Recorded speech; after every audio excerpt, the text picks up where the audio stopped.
추석 아침 아직 해가 완전히 떠오르기도 전에 집안은 분주했다. 부엌에서는 전 부치는 기름 냄새가 진동했고 큰 상 위에는 나물과 고기가 산처럼 쌓여 있었다. 조리대 앞에 선 며느리 혜진은 앞치마를 2번이나 갈아입어야 했다. 온몸에 튀는 기름과 고개만 돌려도 들려오는 시어머니의 잔소리 때문이었다. 혜진아, 저는 그렇게 두껍게 부치면 안 돼. 얇게 해야 먹기 좋지. 아이고, 젊은 사람 손은 왜 이렇게 굼뜨냐? 시어머니는 팔짱을 낀 채 옆에서 혀를 끌끌 찼다. 혜진은 아무 대꾸도 하지 못하고 억지 미소만 지은 채 뒤집개를 움직였다. 속으로는 이러다가는 전이 아니라 내 마음이 다 타버리겠네 하고 중얼거렸다. 잠시 후 형님 부부가 들어왔다. 형님은 두 손을 가볍게 털며 말한다. 어머니, 저희는 어제 와서 미리 장 봐놓고 준비 좀 했어요.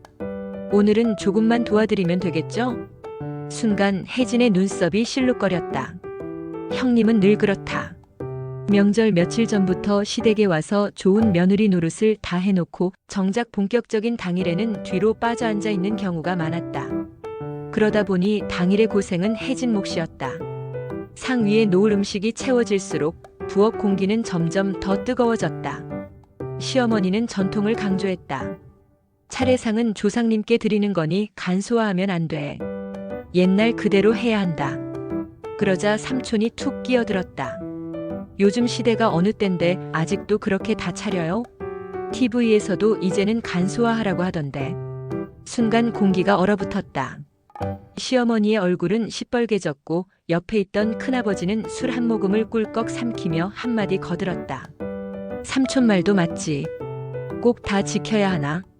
우리도 이제 나이 들고 힘든데 좀 줄여도 되지 않겠어? 시어머니는 목청을 높였다. 아니, 다 줄이다 보면 조상님 제사라는 게 뭐가 남겠어. 당신네 세대는 편하려고만 해. 전통이 사라지면 집안도 무너지는 거야. 혜진은 속으로 한숨을 삼켰다. 전통과 간소화 두 세대의 싸움은 사실 며느리들의 노동 문제와 맞닿아 있었다. 하지만 누구도 그것을 제대로 말하지 않았다. 점심 무렵 드디어 형제들이 모였다. 큰 방에서는 목소리가 점점 커졌다. 아버지 딱 말이야, 작년에 분할한다고 했잖아. 근데 왜 아직도 서류 처리가 안 된 거야? 야, 그거 내가 맡아서 한다고 했잖아. 왜 자꾸 의심을 해? 의심? 내가 의심할 만하니까 하는 소리지. 술잔이 오가며 목소리는 점점 거칠어졌다. 결국 한 사람이 소리를 질렀다. 이럴 거면 땅 팔아서 나눠버리자고. 괜히 공동 명의로 두면 싸움만 생긴다니까. 부엌에서 이 소리를 듣던 혜진은 손에 들고 있던 접시를 놓칠 뻔했다. 아이들은 옆방에서 TV를 보고 있었지만 긴장된 분위기를 감지한 듯 더 이상 떠들지 않았다. 술상 위에서는 또 다른 전쟁이 벌어졌다. 조카가 대학 등록금을 걱정하는 말을 꺼내자 큰아버지가 한숨을 내쉬었다. 요즘 애들은 다 힘들어. 그래도 열심히 일해서 벌어야지. 우리 때는 말이야. 그러자 조카가 버릇없이 대꾸했다. 아저씨 때랑 지금이랑 같아요? 집값이 하늘을 찌르는데 결혼이요? 취업이요? 현실을 몰라도 너무 모르시네. 그 말에 방 안이 술렁거렸다. 아버지 세대와 자식 세대가 정면으로 충돌한 것이다. 그때 작은 고모가 한마디를 툭 던졌다. 근데 너 결혼은 언제 할 거니? 나이도 꽤 됐잖아. 조카의 얼굴은 벌개졌고 어머니는 괜히 미안한 듯 눈치를 보았다. 곧이어 다른 친척이 불쑥 말을 보탰다. 그러게, 동생은 벌써 애도 있는데. 넌 도대체 언제? 분위기는 삽시간에 무거워졌다. 그러자 술기운에 올라있던 사촌 형이 갑자기 자리에서 일어났다. 다들 그런 말 좀 하지 마. 사람 가슴에 대못을 박아. 사람들은 당황해 그를 말렸지만 그는 이미 울먹이며 말을 이어갔다. 그리고 여기 모인 사람들 중에 진짜 비밀 없는 사람 있어? 나는 더는 못 참겠어. 그가 꺼낸 말은 모두를 얼어붙게 했다. 사실 지난번 집안 땅 매매할 때 큰형 혼자 몰래 돈 챙긴 거 다 알고 있어. 순간 방 안은 폭풍처럼 요동쳤다. 큰형은 얼굴이 창백해졌고 다른 형제들은 일제히 그를 바라보았다. 혜진은 차마 더는 볼 수 없어 부엌으로 몸을 돌렸다. 그러나 부엌에서도 마음은 편치 않았다. 시어머니는 여전히 잔소리를 이어가고 형님은 슬쩍 빠져서 앉아 있었으며 자신은 뜨거운 기름 앞에서 혼자 싸워야 했다. 명절이면 뭐해, 차라리 출근하는 게 낫겠네. 그녀는 속으로 그렇게 중얼거렸다. 고속도로. 해 뜨기 전부터 꽉 막힌 길. 창밖은 연유를 싣고 천천히 흘러간다. 차 안의 공기는 벌써 피곤하다. 뒷좌석의 애는 언제 도착해? 앞좌석의 아빠는 조금만 참고. 그러나 내비는 차갑다. 예상 도착 시간 4시간 지연. 기름 냄새, 과자 부스러기. 쿨러 바람은 건조하고 라디오는 같은 노래를 반복한다. 엄마는 물병을 건네며 미소를 흉내낸다. 이 시간에 출발하자고 한 사람 누구였지? 아빠는 창밖만 본다. 침묵이 들어와 좌석에 착석한다. 옆 차선의 차량이 끼어든다. 저 차 때문에 더 막히는 거야. 신경이 곤두선다. 클락션이 길게 울린다. 아이는 깜짝 놀라 울음을 터뜨린다. 졸음은 슬그머니 조수석에서 건너온다. 운전대가 잠깐 흔들린다. 여보, 졸려? 아니, 잠깐, 괜찮아. 아니었다. 앞차의 브레이크 등이 번쩍. 끽. 몸이 앞으로 쏠린다. 헉. 심장이 2번 빠르게 뛴다. 잠시 누구도 말을 잇지 못한다. 한숨 뒤 다시 출발. 내비는 또 무표정하다. 경로를 재탐색합니다. 다른 길로 빠지자 좁은 시골길이 펼쳐진다. 양옆으로 벼 익은 논이 금빛으로 흔들린다. 예쁘다. 하지만 길을 잃었다. 골목은 닮았다. 논두렁은 끝없이 이어지고 표지판은 너무 소박하다. 이쪽 맞아? 여기가 맞나? 어제 친구가 이렇게 왔대. 친구는 SUV고 우리는 승용차야. 바퀴가 비포장 구간을 덜컹거린다. 아이들은 놀이처럼 웃다가 갑자기 신호가 끊기자 조용해진다. 엄마, 왜 인터넷 안 돼? 시골은 가끔 안 될 때가 있어. 다시 큰 길로 나와 간신히 역에 도착한다. 기차 시간은 12분 전. 매표 창구 앞 줄은 한참. 무인 발권기가 더 빨라. 앱이 더 빨라. 둘이 동시에 달려간다. 발권기 화면엔 빨간 글씨. 매진. 앱에도 빨간 배지. 매진. 숨이 목에 걸린다. 달려온 사람들은 거기서 모두 같은 표정을 한다. 허탈, 분노, 한탄, 그리고 체념. 결국 다시 차로 돌아간다. 주차장 출구에서 또 막힌다. 난폭하게 끼어드는 차. 여긴 우리 먼저 나가야죠. 주차 요원이 손짓한다. 천천히, 천천히. 말은 공손한데 표정은 지친다. 시골집 앞 골목. 대문 앞 공터에는 이미 차가 빽빽하다. 잠깐만 세워둘게요. 여기 우리 차 자리예요. 말은 부드럽지만 눈빛은 예민하다. 추석은 모두에게 귀한 시간이다. 그래서 모두가 서두른다. 서두르면 누가 먼저 예민해진다. 그리고 싸움은 사소함에서 시작된다. 저녁 무렵 차 문을 닫는 소리가 반복된다. 덜컹 덜컹 덜컹. 그 소리가 오늘 하루의 피곤을 대신 말해준다. 부엌은 뜨겁다. 기름은 노랗게 튄다. 마늘은 향을 흩뿌리고 대파는 지글거리는 소리를 낸다.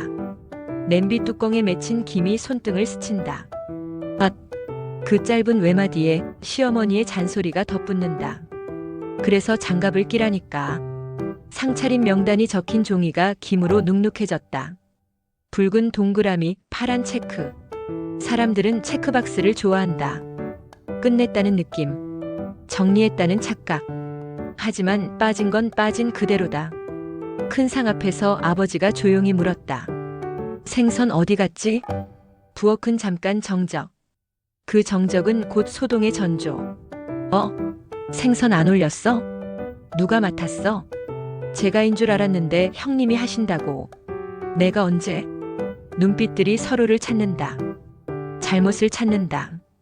그때 시어머니의 목소리가 한 옥타브 올라간다. 조상님께 올릴 걸 빼먹다니. 숨이 가늘어진다. 생선을 급히 굽는다. 팬은 과열되어 탄내를 내며 항의한다. 연기가 후드로 빨려 들어간다. 시간은 안 기다려준다. 제사는 늘 제 시간을 고집한다. 저녁. 상 위에 고기 한 점이 아직 붓다. 젓가락이 망설이다가 결국 입으로 간다. 그 작은 선택이 몇 시간 뒤 큰 사건이 된다. 밤 10시 삼촌이 배를 움켜쥔다. 아이고야. 사촌도 화장실 문을 부여잡고 끙. 응급실 가자는 말이 연거푸 나온다. 얼굴들은 창백해지고 부엌의 냄비들은 미안하다는 듯 조용해진다. 잠시 숨 고르는 사이 작은 사고가 벌어진다. 조카가 상 모서리를 건드렸다. 까만 찻잔이 슬로 모션으로 기울었다. 허공을 가르는 금빛 국물. 하얀 보에 떨어지는 소리 없는 비. 그리고 뒤늦게 도착한 비명. 깍. 사람들이 일제히 일어난다. 수저, 접시, 젓가락이 우르르 흔들린다. 문지방이 소란을 못 이기고 떨린다. 정리가 끝나갈 즈음 술은 이미 한 바퀴를 돌고 또 돌아 누군가의 뺨을 붉게 물들인다. 삼촌이 일어선다. 내가 말이야. 그의 말은 노래가 되고 노래는 울음이 되고 울음은 갑자기 화가 된다. 왜 나만. 사람들이 말린다. 어깨가 눌린다. 그러나 눌림은 또 다른 폭발을 부른다. 그날의 부엌은 음식을 굽고 끓이는 곳이 아니라 감정을 굽고 끓이는 곳이었다. 밤이 깊다. 지갑은 얇고 말은 굵어진다. 그때 빌려간 돈 언제까지 기다려야 해? 조심스러운 첫마디는 곧장 칼끝이 된다. 그때는 사정이 있었잖아. 나도 사정 있어. 명절이면 꼭 그 얘기부터야? 명절이라서 꺼내는 거야. 다 모였을 때 말하자고. 테이블 아래로 시선들이 흘러내린다. 누구도 정면을 오래 보지 못한다. 부끄러움은 고개를 숙이고 억울함은 주먹을 쥔다. 용돈을 꺼낼 때 봉투 두께가 마음의 두께가 되어버린다. 형님네는 역시 다르네요. 칭찬 같지만 누군가에겐 도발이다. 우리는 형편이 안 좋아서 적게 넣었습니다. 사과 같지만 누군가에겐 핑계다. 거실 어딘가에서 톡톡. 알림음이 몇 번 울린다. 마을 단톡방. 누군가 링크를 올린다. 동 빈집털이 주의. 표정들이 굳는다. 거기 우리 사촌네 근처 아니야? 이번 주는 비니까 더 조심하래. 금방이라도 웃음이 나올 것 같던 이야기들이 한순간 조용해진다. 돈의 문제는 웃음을 쉽게 데려오지 않는다. 그리고 더 자주 침묵을 데려온다. 어릴 적 놀던 골목. 옛 사진이 걸린 벽. 낮은 대청마루를 밟는 발걸음. 그 위로 스치는 어떤 눈빛. 오랜만이네. 그러게. 정말 오랜만. 누군가는 웃고 누군가는 먼저 시선을 피한다. 가을바람이 살짝 문턱을 건드리고 감나무 잎이 반쯤 노랗게 물들었다. 옛사랑의 이름은 부르지 않았다. 대신 사소한 기억을 불렀다. 내가 좋아하던 붕어빵 가게 아직 있어. 그 거리의 냄새 아직도 기억나? 말끝이 흔들릴수록 기억은 또렷해진다. 심장이 조용히 걸음을 재촉한다. 거실에서는 다른 드라마가 시작된다. 사람들이 모인 앞에서 누군가가 입술을 다문다. 다시 열고 닫고 그리고 결국 연다. 사실 우리 이혼했어. 침묵. 숟가락이 그릇에 닿는 소리만 들린다. 누군가는 놀라고 누군가는 알았다는 듯 고개를 끄덕인다. 누군가는 왜 이제야 말해? 누군가는 그래도 잘했다. 말하지 않으면 아무도 몰라. 허공에 떠있던 말들이 하나둘 내려앉는다. 살림을 나누고 시간을 나누고 친척을 나누고 그래도 나눌 수 없는 것들이 있다. 후회, 안도, 그리고 해방. 잠시 뒤 또 다른 소식이 상 위에 놓인다. 사실 저 임신했어요. 방 안의 공기가 한 톤 올라간다. 눈썹이 껑충 뛰고 입술이 동그랗게 열린다. 뭐? 축하가 빠르게 달려오다가 갑자기 멈춘다. 여러 계산이 동시에 시작되는 탓이다. 입덧, 직장, 집, 양가, 돈. 기쁨은 늘 현실을 지나간다. 그래도 결국 남는 건 기쁨이다. 누군가는 울고 누군가는 웃는다. 그리고 대부분은 같이 운다. 마지막으로 아무도 예상 못한 사람이 문턱에 선다. 저 들어가도 될까요? 눈빛들이 동시에 돌린다. 누군가는 낯익고 누군가는 낯설다. 그가 고개를 숙이며 말한다. 저도 아버지의 아들입니다. 한순간 시간은 멈춘다.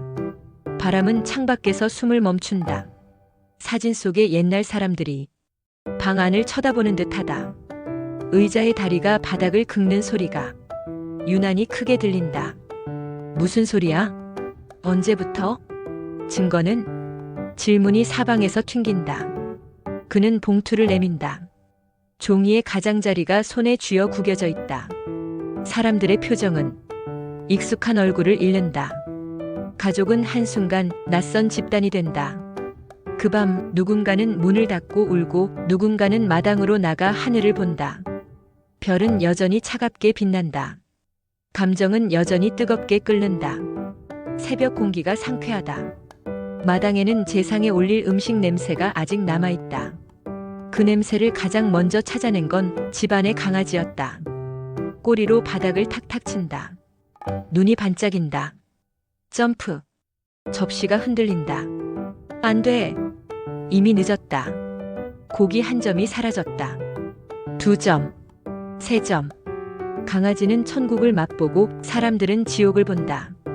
아, 내려놔. 강아지는 달린다. 사람들도 달린다. 제기차기처럼 접시가 공중에 떴다 내려온다. 다행히 큰 사고는 없다. 하지만 웃음은 터졌다. 그리고 조금의 한숨도. 낮에는 동네 아이들이 모인다. 아궁이 옆에 놓인 작은 폭죽. 한 번만. 조심해야 돼. 말은 언제나 조금 늦게 도착한다. 푹. 불꽃이 짧게 솟는다. 마당의 낙엽이 후두둑 흔들린다. 작은 불씨가 삐끗. 물. 양동이가 흔들리고 소화기 핀이 뽑힌다. 하얀 분말이 흩뿌려지며 사건은 해프닝으로 굳어진다. 아이는 울상을 짓고 어른들은 괜찮아 다행이다. 가끔 다행은 가장 큰 위로다. 해가 기울 무렵 불이 켜지지 않는다. 스위치가 무심하게 내려간다. 집안 전체 정전. 차단기 내려갔나? 깜깜함 속에서 사람들은 서로를 찾는 방법을 다시 배운다. 목소리로, 손의 온도로. 휴대폰 플래시가 여기저기서 켜진다. 하얀 원들이 천장과 벽을 더듬는다. 그 빛 아래 누군가는 제사상을 마저 정리하고 누군가는 아이에게 이야기를 들려준다. 빛이 없어지자 오히려 표정이 또렷해진다. 잠시 뒤 전기가 돌아오고 마을 방송이 울린다. 오늘 철수댁에서 이름이 다르게 불린다. 모두가 동시에 멈칫. 그리고 폭소. 방송실에 누군가도 웃는지 마이크가 작게 잡음을 낸다. 사람들은 그 웃음에 기대어 오늘을 가볍게 접는다. 추석은 늘 사소한 것에서 시작해 큰 감정으로 끝난다. 누군가는 웃고 누군가는 울고 대부분은 웃다가 울고 울다가 웃는다. 전통은 때로 무겁고 가족은 때로 버겁지만 결국 우리가 돌아오는 곳은 늘 이 자리다. 상 위에 남은 몇 개의 과일. 주방에 기대 선 앞치마 하나. 복도에 가지런히 놓인 슬리퍼 2켤레. 모두가 떠난 뒤에야 보이는 것들이 있다. 올해 우리 집에서는 어떤 일이 벌어질까? 어떤 말이 상처가 되고 어떤 말이 위로가 될까? 우리는 매년 같은 질문을 꺼내고 매년 조금은 다른 답을 배운다. 그리고 내년에도 우리는 다시 만날 것이다. 서툴고도 따뜻하게, 지치고도 웃으면서 추석이라는 이름이 긴 드라마를 또 한 편 찍기 위해